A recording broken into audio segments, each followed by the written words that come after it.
Hello mga kabady, mga kasoul! Welcome to Happy Thoughts ni Buddy. We went back to work lahat yesterday. Kaya ang sarap ng feeling, di ba? May pinapalikan tayong trabaho. Sipagan natin lahat. Dapat para sa ating pamilya, sa ating sarili syempre.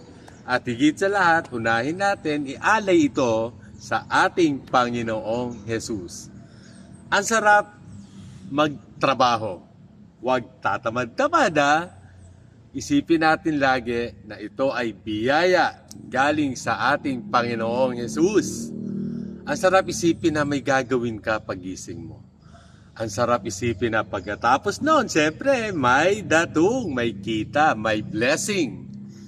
At ang sarap gawin na magtrabaho na buong buo sa loob mo, na gusto mo, ginagawa mo. Nasabi ko na yan before, di ba? Busy and passion. But, higit sa lahat, syempre, is gumagalaw lahat ng parte ng katawan mo, simula ulo hanggang paa, at ang iyong kaluluwa sa pagtatrabaho.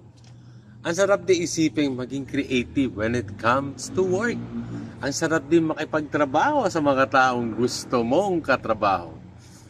And siyempre, prospect of work, ako ngayon, being in the real estate business and trading business, dati, bibilangin ko, magkano ba kikitain ko dito?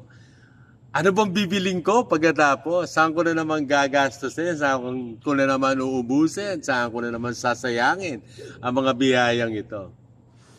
Ngayon, after learning sa mga maling experience ko, sa mga maling plano ko, sa mga maling gawain ko, we need to save.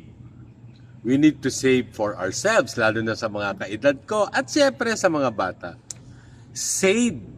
Mag-save po tayo para sa ating future. Mag-save po tayo para sa ating mga pamilya, para sa pangangailangan natin for emergency. Because hindi po natin alam lagi ang mangyayari bukas.